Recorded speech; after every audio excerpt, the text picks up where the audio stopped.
Okay, so in the last video we learned how to animate our on and off, and we learned what compositions are, and this is what we built. So we just built a on animation and an off animation. So we can still tweak these down the line if we want to, but we're going to just take a quick look at the LottieFiles extension and preview this to see if it's working correctly. So you won't be able to see this because it's cut off from the recording, but if you head up to the top and click Window, under Window there is something called Extensions, which hopefully you can see now, and then we've got the LottieFiles plugin. If you haven't added this extension already, please go back to the earlier tutorials, and inside the Notion doc you'll be able to find the links to the LottieFiles plugin. So if I just open that up, it'll take a couple of seconds to load. There we go.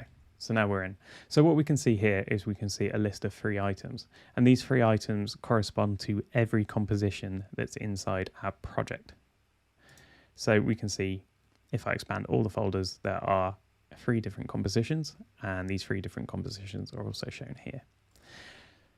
So here we have a list of all the compositions.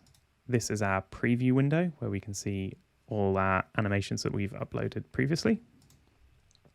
And here we can go and discover some animations that are available on the LottieFiles website. So this just pulls in some, and you can also do a search. You might need an account to set this up. I'm already logged in, so that's why you didn't see that. But if you do, just go ahead and create a free account, and you'll be able to manage your account from here. So if we head back over to our composition list, and let's have a look at the toggle on animation first. So here we have a arrow to go preview this animation, and we also have this button to click on settings. So if I open up the settings really quickly, we can just see there's a few different settings in here, and we can save them.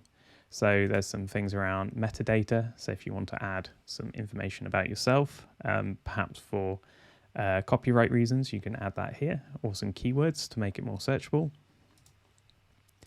We can convert our expressions to keyframes. So if we've applied any expressions inside After Effects, we can convert those to keyframes, because not every device or renderer will be able to work with expressions, whereas if they're converted to keyframes, essentially baking them out, this will allow for that. And then there's some other expression related properties there. So I'd recommend, if you want to play around with these, just reading the documents on the site. So here we can include any assets. In this tutorial, we've not used any assets. I try not to add any JPEGs, PNGs, any kind of image assets into the LottieFiles, because it adds quite a lot of file size. It means that you've then got to hold that image file within it. And the beauty of a LottieFile is it works with vectors rather than rasterized images, and that's why the files are so small, so quick to load, and also editable. The minute you add a image, you can still work with that image. LottieFiles supports it, but you are then holding that image inside the LottieFile, and therefore adding that image file size and slowing down the whole thing. So you can use assets, but I try not to. If you've got any hidden layers, you can add those here, guide layers, things like that. So all useful stuff, but I'm going to leave it as default. So what I'm going to do is go and preview our toggle on animation, and it'll just take a few seconds to render. And we can see this is actually the LottieFile now. So what we see in After Effects is the After Effects version, and it is kind of pixelated. So if we zoom in, you can see there's pixels, but once you've exported it, Lottie has created it as a vector, and we can see that it is perfectly pixel perfect because there are no pixels being used. So I'm just going to pause that because that's quite intense, and that shows that it's just a looping animation. So what we can do is we can go down and scrub through all our frames, and we can see there are 35 frames in total, and just make sure there's no blank frames or anything that we don't actually want to display. So we can see on the last frame is actually a blank frame. So that's an issue we need to go and resolve. So we'll go do that now, and then come back to this shortly. So in our toggle on animation, we just need to scroll to our last frame, frame 35. We can't actually get to it, but I'm just going to extend these past that line just to make sure that they are still being rendered at frame 35.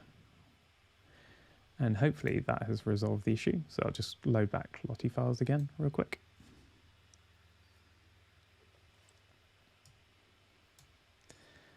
Click preview, pause it, and let's have a look. Yeah, and at frame 35, we can see that it's now being rendered. So all it was these tracks or layers here just weren't extended to frame 35. So extending them past that, it's now showing and they will be displayed. So what we can do is we can then save this file. So we can either save it as a .json file or a .lottie file. So I tend to use .json files. .lottie files, there's a few more things you can do with a .lottie file, but I think for the purposes of what we're trying to do, a .json is fine. So clicking that, you just save it to your desktop and that's all you need to do. So if I click that real quick and we can save it, let's just save it in a new folder. Save it in there and there you go, it's done. You can then go and find that .json file and then we will continue that in the next video.